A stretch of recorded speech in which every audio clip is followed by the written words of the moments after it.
ইউসিএলটা এখন তাদের বাপ-দাদার সম্পত্তির মতো হয়ে গেছে। মনে হয় যে রিয়াল মাদ্রিদ ছাড়া আর কেউ আসতে পারবে না, কেউ পাবে না এরকম। আপনি কি সত্যি বিশ্বাস করেন যে রিয়াল মাদ্রিদ বার্নাবিউতে কামব্যাক করতে পারবে? অবশ্যই। কেন এমন মনে করেন? এতে কি সন্দেহ আছে যে করতে পারবো না এরকম কোনো কিছু? এই কামব্যাকে রিয়াল মাদ্রিদের কোন প্লেয়ারের পারফরম্যান্স সবচেয়ে গুরুত্বপূর্ণ হবে মনে করেন আপনি? Vini, Mbappe, Rodrygo. Real Madrid কি এর আগে এমন পরিস্থিতি থেকে কামব্যাক করেছে? যদি করে থাকে কোন ম্যাচের কথা মনে পড়ে? ২০২১ সালে ম্যান সিটি আর রিয়াল মাদ্রিদ পেপ গার্দিওলারে জিজ্ঞেস করলে হয়তো বলতে পারতেন ওই কামব্যাকটা কিরকম সেরা ছিল, সেরা। যদি রিয়াল মাদ্রিদ কোয়ালিফাই করতে ব্যর্থ হয় তাহলে এই ব্যর্থতার জন্য আনচেলত্তিকে দোষ দেওয়া কি যৌক্তিক বলে মনে হবে? না, এটা আনচেলত্তির দোষ না। টিমের প্লেয়ার ইনজুরি থাকলে তো আর ওই জায়গায় আনচেলত্তির দোষ না। হ্যাঁ, তবে ভ্যাকেন্সি রাখতে পারতো, যেটা হয়তো রিয়াল মাদ্রিদ করে নাই বা ওটা ওনাদের প্ল্যানে থাকলে হয়তো হইতো। কিন্তু আমরা তো আর এটা ফ্যান হিসাবে যেটুক বলার আমরা ওইটুকুই। সেকেন্ড লেগে কি পরিবর্তন আনতে হবে কোচ কার্লো আনচেলত্তিকে? লাইন আপ, ফরমেশন অর ট্যাকটিক্সে? ট্যাকটিক্স আর লাইন আপ। লাইন আপ কি স্কোয়াড চেঞ্জ করতে হবে? স্কোয়াডে নতুন কোনো মুখ থাকতে হবে? প্লেয়ার ইনজুরি তো ওইটাতে তো আর সম্ভব না। তাহলে কি আবার বালবার্দে রাইট ব্যাকে খেলবে?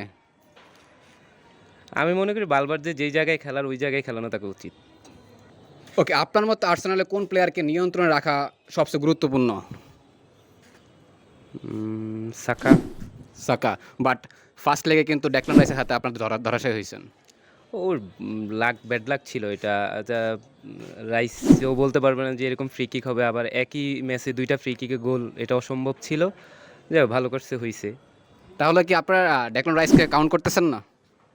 না, ওরকম আমার মনে হয় না।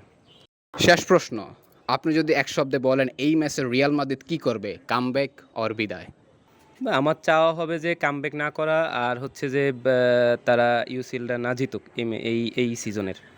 কেন? না, ইউসিএলটা এখন তাদের বাপ-দাদার সম্পত্তির মতো হয়ে গেছে। কি? আরেকবার বলুন। কি? ইউসিএলটা এখন তাদের বাপ-দাদার সম্পত্তির মতো হয়ে গেছে। মনে হয় যে রিয়াল মাদ্রিদ ছাড়া আর কেউ আসতে পারবে না, কেউ পাবে না এরকম। আমি মনে করি যে জিনিসটা সুসময় বন্টনের মতো হোক, অন্য কোনো দল ইউসিএলটা নিক এবার।